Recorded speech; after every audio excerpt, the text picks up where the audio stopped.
Oh, it's you. What brings you all here? Hey, we're just having a look around. I'm here to update myself on how things are going here. Oh, the Fatui are here too. Let me introduce you. This is Mr. Garunt Snezhevich. He represented the Knave in sending us a large amount of supplies. And our residents are hard at work as well. Thanks to everyone, work is progressing nicely. We've lost a lot of people, but we're moving forward. That will have to be enough. Hello, Miss Charlotte. I'm a big fan of yours. I especially like that article you wrote last year about Fontaine's stray cats. But if you don't mind, could you not emphasize our role too much in your report? It's not charity we're doing here. We just happen to share the same interests as the Spina.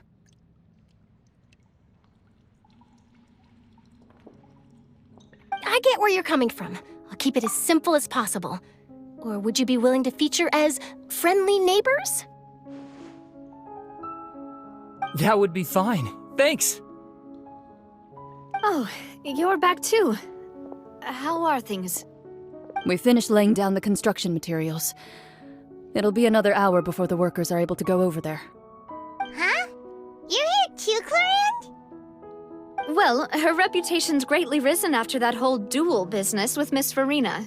So she's here in Poisson to wait out the heat.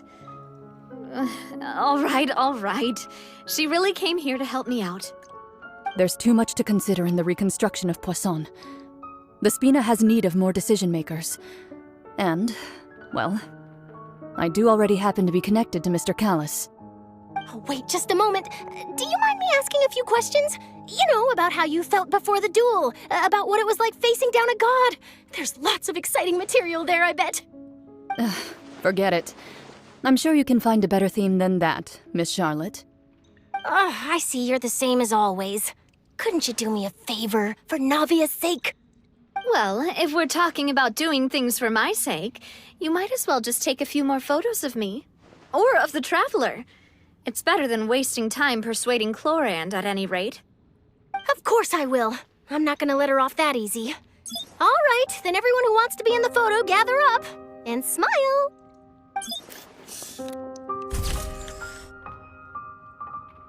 How did it go? Was it a good shot? Did Paimon look cute in it? Not bad. Your addition really helped the composition of the picture. All right, hang on a moment. Let me snap a few more shots.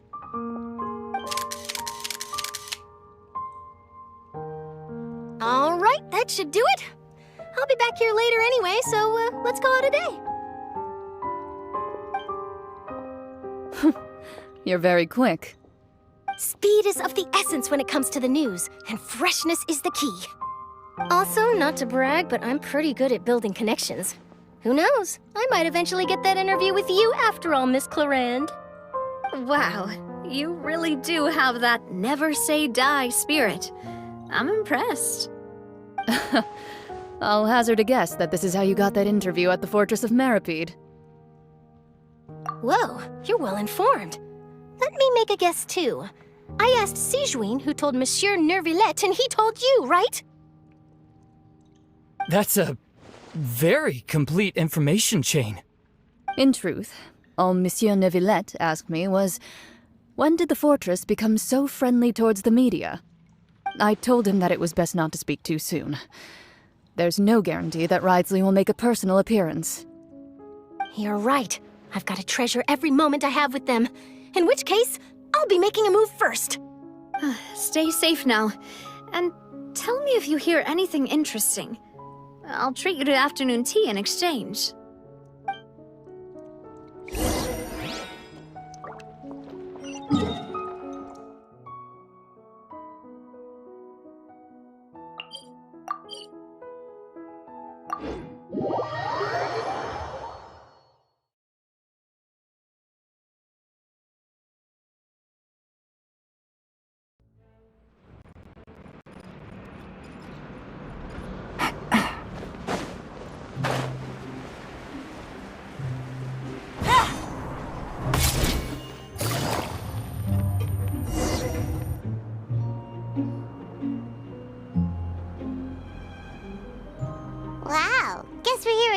huh?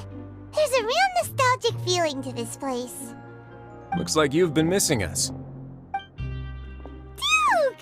Did you come all the way to the entrance to greet us? Of course. I'm here to welcome you and our dear Miss Charlotte, whom our good head nurse recommended to me. It's an honor to finally meet the much-rumored Duke. Thank you for consenting to my visit to the fortress, sir.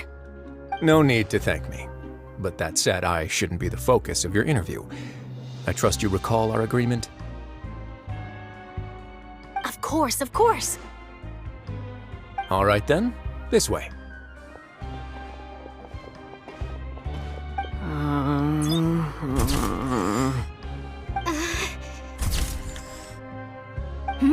Hey, no need to be so nervous.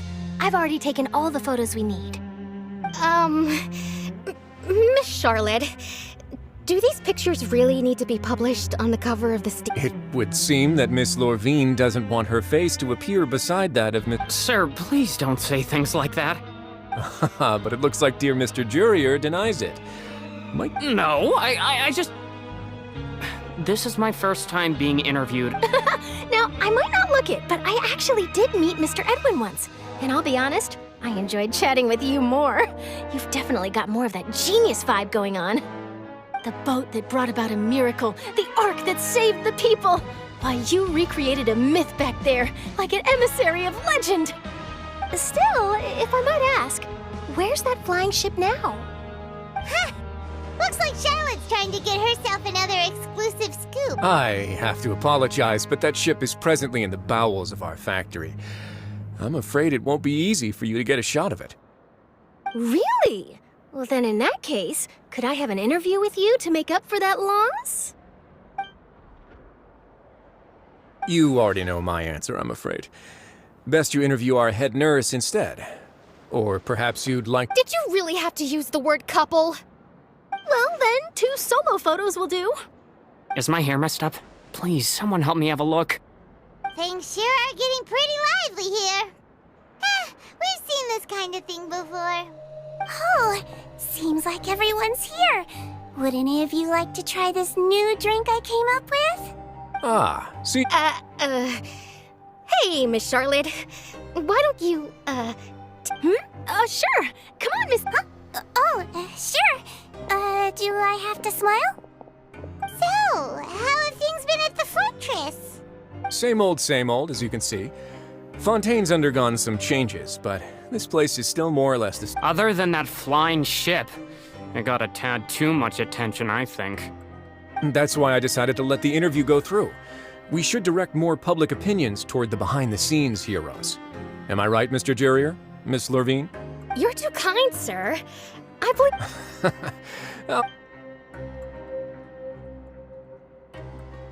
I see. Lots of things happened that day, huh? He sure did win them over, huh? I'll tell them that there's good news and bad news. The good being that their boss seems fine, and the bad being that they must face extended sentences for abetting his escape. Oh, actually, what about... What change can there be? The fortress will keep chugging along, and so will my duties.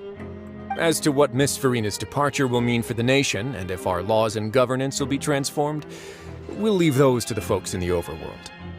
Hey, everyone. The photo shoot's done.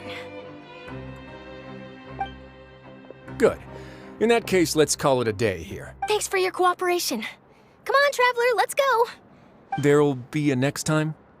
Maybe. Who knows?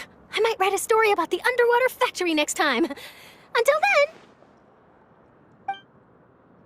All right, last stop, the docks.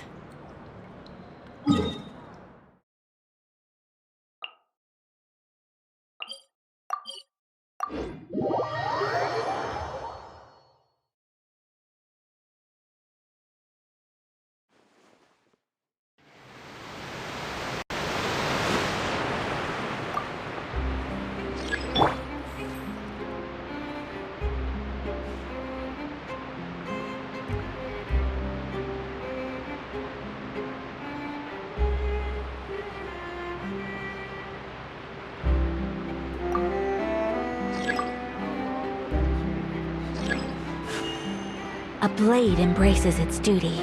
as a jeweler cherishes their gems.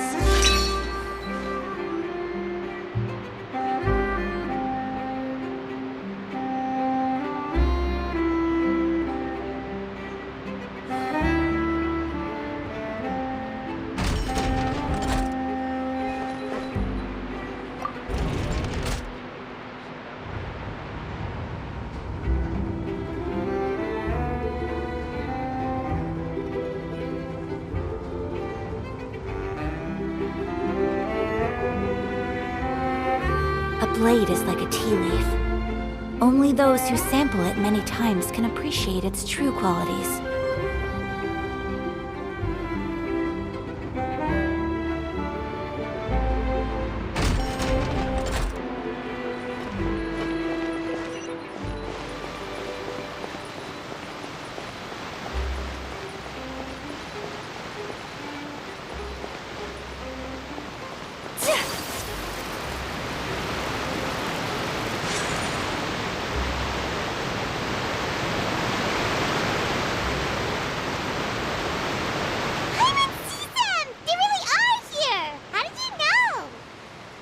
Navia mentioned that she stayed in touch with Linny and the others after working together. Apparently, they've been at the docks distributing these strange pockets the whole time since. Traveler, Paimon. Ah, and Miss Charlotte, too. Would you like a magic pocket? What sort of gadget is it? It's a wondrous bag that can be used to carry many things. The water level has returned to normal, but if you see any of your things floating around, you can use this to carry them. Or you could trick a friend into doing it for you. Trick a friend? I wonder which of my friends would fall for that.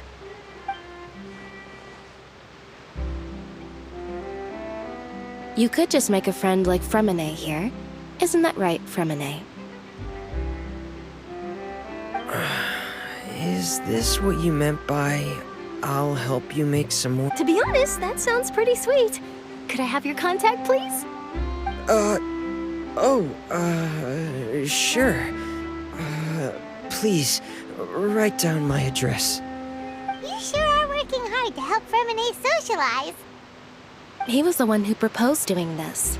He even wants to assist in our magic shows. Yes, I was planning to first introduce Pear as an assistant, and later Fremine himself. In the future, I think we can leave underwater escape magic to him too. That said, would anyone want to see a diver escape underwater? Oh, it'll work out.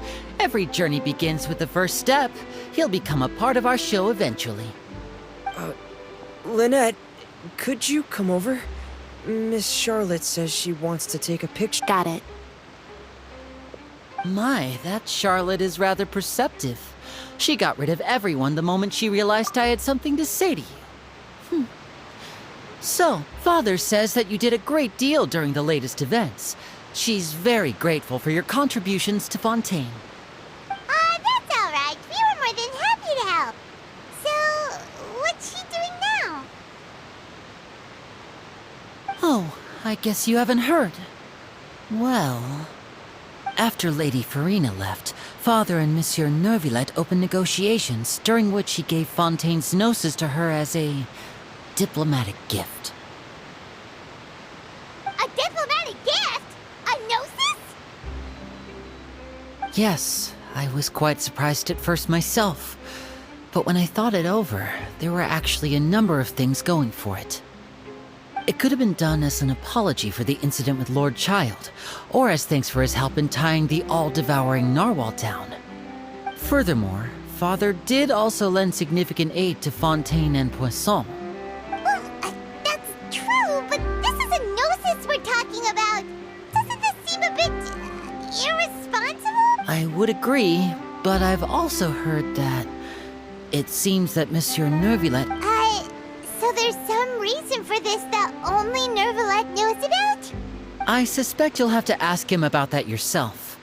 Ah, yes, speaking of which, I did see him strolling around the entrance to the Fortress of... Isn't he real busy and stuff? Paimon didn't think... But back to the topic. The gnosis was given to the knave, right? What about Child? They say that he's returned to Snezhnaya to recover from his wounds. I hear that the recent disaster really did a number on his health. That's true. When you think about it, we've had loads of run-ins with the Fatui. To think we'd be allied with them this time. So shocked by such a simple switching of sides?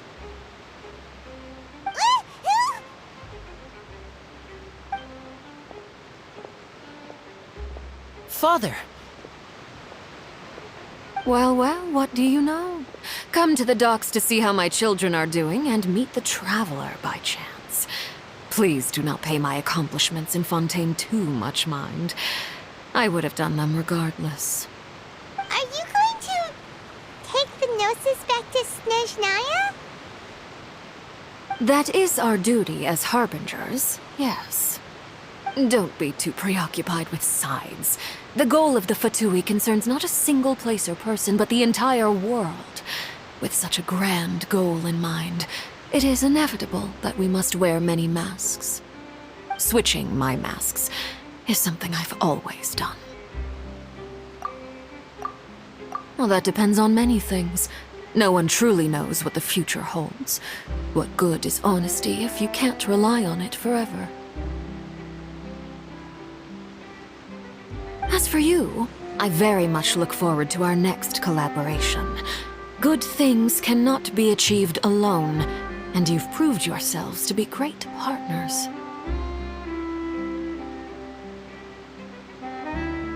A vision? All right. I'll remember to return it. Thank you for keeping it safe for him this entire time. And that's a wrap for me. Huh? You're... Greetings, Miss Journalist. Hello. If I'm not mistaken, there are diplomatic channels I'll need to report to take a photo of you. That is correct. So forgive me, but I will not be able to serve as a subject in your article. However, feel free to write as much as you'd like about our dear magicians and our upcoming rookie talent. I will. The sea breeze is quite pleasant. I shall continue my walk while the weather remains so agreeable. Farewell, Father. Oh, she has such an intimidating presence. I didn't even dare to take a picture. Thankfully, I've already wrapped up all my pre-scheduled interviews. Thank you all. This'll be more than enough for me to write about, I'm sure. Don't be too nervous. Why don't you take a magic pocket before you go? Here, Traveler, Paimon, you take one too. To move things about? That's right. Funny. I guess this must be life. We will all follow our own paths. All right then. We'll be handing out pockets in some other districts later, so we'll get going now. Well, guess we sent Charlotte off. Shall we go see what Neverlette's doing?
Take it easy.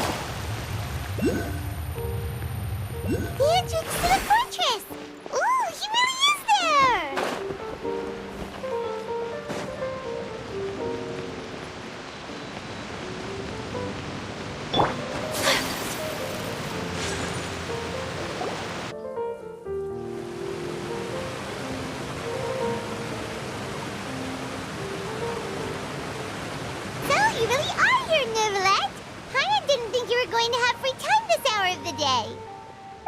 Really? Oh, I suppose you must have met Mr. Linney. He took the time to greet me earlier when he passed this way. In any case, you came at a good time. I was just considering reaching out to you to set up a meeting, so I may explain some things that I haven't had the time to before. Aw, Paimon's glad that you remembered. Thank you for keeping us on your mind, what with you being busy and all. Alright, let's have it then. How was Fontaine actually saved?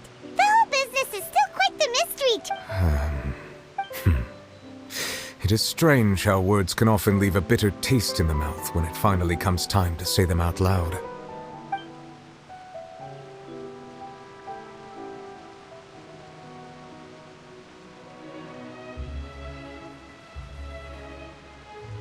Whoa. So that's what happened? Focalor destroyed the divine throne of the Hydro Archon and restored your power to you, transforming you into a fully fledged elemental dragon sovereign! But Paimon still doesn't quite get what you did to save the Fontanians from dissolving. For me, the authority of the ancient dragons refers to absolute control over the hydro element. Fontanians were incomplete humans born of Egeria's use of the power of the primordial sea, with constitutions similar to that of mimics. But so long as those primordial energies remain within them, I could use the ancient dragon's authority to grant them true blood, after the fashion in which life was first brought into being on this planet. In other words, when I gave my verdict, Fontanians became true humans, and thus would naturally no longer be dissolved by water from the primordial sea. Focalor must have counted on you to make that decision as well. Your verdict was the key to making the prophecy appear to have come true while saving everyone. Yeah, and in a manner of speaking, Focalor finally managed to fulfill the original Hydro Archon's wish to turn Oceanids into real people too! It seems from your expressions that you still have more things you wish to ask. Ask away. I will tell you the truth as I know it. I have investigated his case along many avenues, and I have learned that he once fell into an unknown chasm when he was young. There, by chance, he awakened the all-devouring narwhal. But whether it be by sentiment or reason, that should not have been enough to consider him the root cause of the disaster. At most, he would have had tangential liability. As for the judgment passed by the Oratrice during the trial, whether it was due to that liability by association, or Focalor deliberately using him to buy time for us on the assumption that he would be able to hold the creature off, I cannot say. Guess Focalor had Fontanians in mind the whole time. In the end, it was thanks to her that they finally became real humans. Hang on a second. Paimon suddenly got another question. Back when Fontanians hadn't yet become real humans, were the children they had also transformed? Life has always flowed like water. Do you recall how Fontanians would often come to the Fountain of Lucine to pray for— Yeah! Lynette said the fountain is where all the waters in Fontaine converge. In truth, even those couples did not know that such prayers were no mere custom, but instead a form of ritual. Those Oceanids who were blessed within the spring water would later descend as new humans in the coming months. Paimon sorta gets it now. Ask away. I will tell you the truth as I know it. Yeah, about that. Risley said Farina has already left. Ah, Lady Farina. The people are only aware that her death sentence has not been carried out. She abdicated the post of Hydro Archon and left affairs related to that title to me, before leaving the Opera House. I related Focalor's words to her faithfully and completely. After hearing them, she seemed neither saddened nor comforted. She simply said that she was tired and needed to rest. Having said that, she then packed her things and moved out of the Opera House, not unlike how an ordinary person might. But she's still got a place to stay, right? You need not worry. I will make arrangements to ensure that she will not want for food, clothing, board, or travel. In truth, I am somewhat happy for her. The wear and tear on her spirit will, of course, take time to heal. But now that she no longer has to play the role of Focalor the Hydro Archon, she can finally lay down her burdens and lead a normal life. What about you then? What are your plans now that you've regained regained your full powers as the Hydra... After Focalor passed on, the Oratrice also ceased to function. This matter will directly affect our trials. After much careful consideration, I've decided to take over its role in our courts. From now on, I shall hear cases and pass verdicts by myself. Looks like you're still considering stuff from the perspective of the Udex, huh? As an elemental dragon, there are indeed many things that I must do. But this power and this duty, in a manner of speaking, as such, before I attend to my other responsibilities, I must first and foremost continue to serve Fontaine as its highest judge. The duty of the Hydro Sovereign and the duty of the Udex shall coexist with... Additionally, the Hydro Archon's departure has brought about another problem, which is that the Opera House shall no longer produce indemnitium. That's true. That power was derived from the people's faith in the Hydro Archon, wasn't it? Wait, but the various mechs and machines in the city are all still okay. Where are they getting their energy? As I am now, I have full command over New Musia, and it can serve as a complete substitute. Another reason why I cannot quite leave Fontaine immediately. Wow. This ancient dragon's authority stuff is really quite useful, huh? Ask away. I will tell you the truth as I know it. Oh, that's right! They say you've given it to the knave as a diplomatic gift or something! Leaving aside their intentionality, the two Fatui Harbingers have indeed done much for us during this crisis. Their sole remaining goal in Fontaine, at least at this point, would seem to be the Gnosis. The Oratrice has ceased to function. The Hydro Archon's divine throne is now no more, and I do not need the Gnosis's power. As such, it has lost all meaning for Fontaine. If the Fatui have impure designs, then we might as well accede to their request now, and avoid unnecessary conflict. What complicated considerations! Paimon thought you were just giving it to them out of gratitude to the knave and as an apology to Child. Ask away. I will tell you the truth as I know it. You will soon be heading to Natlan, I presume? I'm afraid that I have little talent as a travel guide, so all I can do is tell you what I know about that land. As far as I'm aware, Natlan can be said to be a nation of dragons. A nation of dragons? You mean like you? No, I suspect that I would not find myself welcome there. Unlike ancient dragons such as myself, the dragons of Natlan have undergone long years of development and evolution. Large numbers of them have entered a form of coexistence with humanity. Natlan is also the nation of war. War ravages those lands like an undying flame. There is one other piece of information I got incidentally from my negotiations with the knave that I believe may be useful to you. The Harbinger known as the Captain has thrown his hat into the endless ring of war. The Captain. Sounds like a real tough customer. Seriously, everywhere you look, there's a Fatui Harbinger doing their thing. I suggest that you fully prepare yourself before going to Natlan. In the meantime, Fontaine's doors will always be open to you. Ask away. I will tell you the truth as I know it. Hang on a sec. Paimon's still got a question about the Gnosis. When we spoke to Linny earlier, he mentioned that your attitude towards giving away the Gnosis had clearly changed. We guessed that there might be some reason for it that only you were aware of. No wonder the House of the Hearth is the Fatui's intelligence division. They are... So regarding this specific issue, I was just getting ready to share something with you. What is it? In truth, I exchanged some further words with that lady named Skirk after sending you two back to the surface. It went something like this.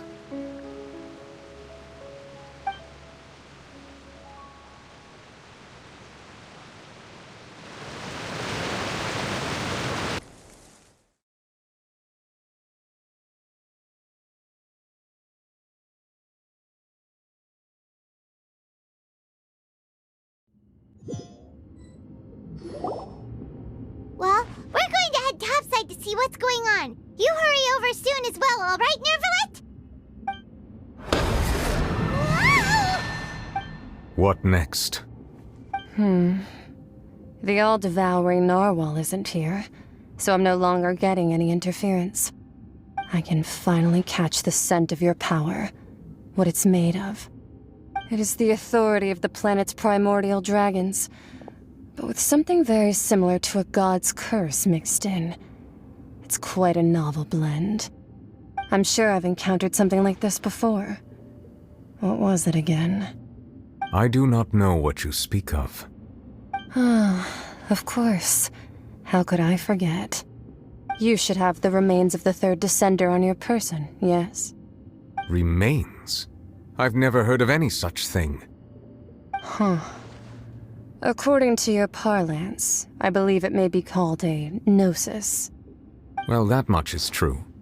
After Focalor's divinity faded, she handed her gnosis to me. But I fear I have never heard of it described in the manner that you just did. I've been training with my master, the Foul, ever since I was young, and I have never returned to the surface since. So most of the information I possess, I got from him. It is only natural for those who are greater than humanity to possess a different sort of common sense, which is why there are so many problems in our attempts to communicate with humans. Regardless, you should probably get rid of objects of misfortune to prevent any disasters from befalling you. To live in itself is a blessing. But once a person dies, the bonds he once had with this world shall all turn to curses. What do you mean by that? No need to fret. These are just my personal thoughts, and my reason for no longer wishing to return to the surface. This third descender you refer to, who are they? And when did they die? Master never mentioned them to me. Perhaps it just wasn't that important for me to know. If you're interested, though, I could ask him. I'll be sure to pass the answer on to you next time. Next time? You believe we will meet again? I do. Wait. I have a disciple of my own, don't I? He can be the messenger then.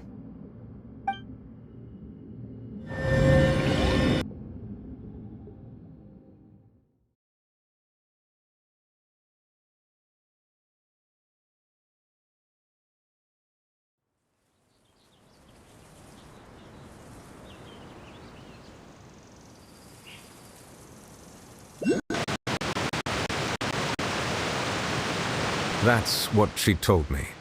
Whether it would prove useful or not, I wanted to pass that information on to you. The remains of the third descender? So that's what the Gnosis actually are. Paimon just thought they looked like chess pieces. How could they be a person's remains? All the same, assuming that there was no misunderstanding or special metaphor at play, that is what she meant to say. And she said that it would bring misfortune and that you should check it, which is why you gave it to the Fatui. If she speaks the truth, then I would simply be putting Fontaine at unnecessary risk by keeping it here.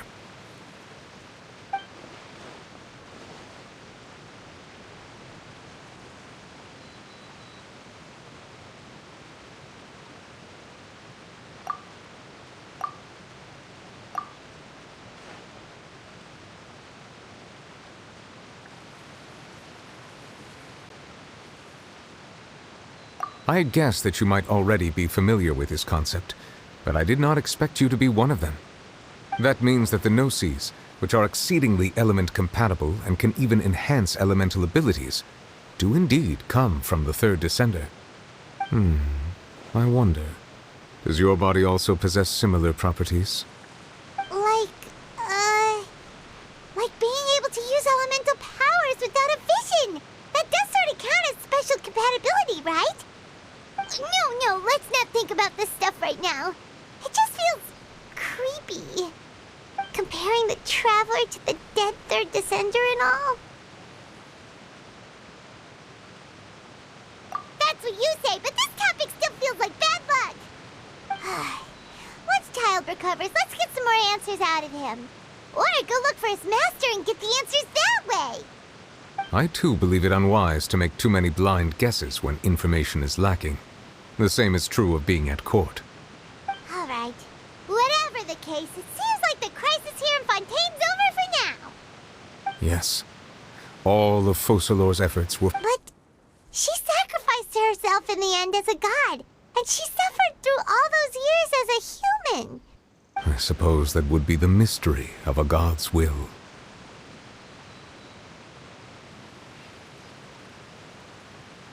I suspect not. But once in a while, I too would guess that if wishes were like the clouds in the sky, they will one day return to the earth as raindrops. Life flows like water, and rain is the final answer. And what, ultimately, is the difference between the rains that fall upon all of us?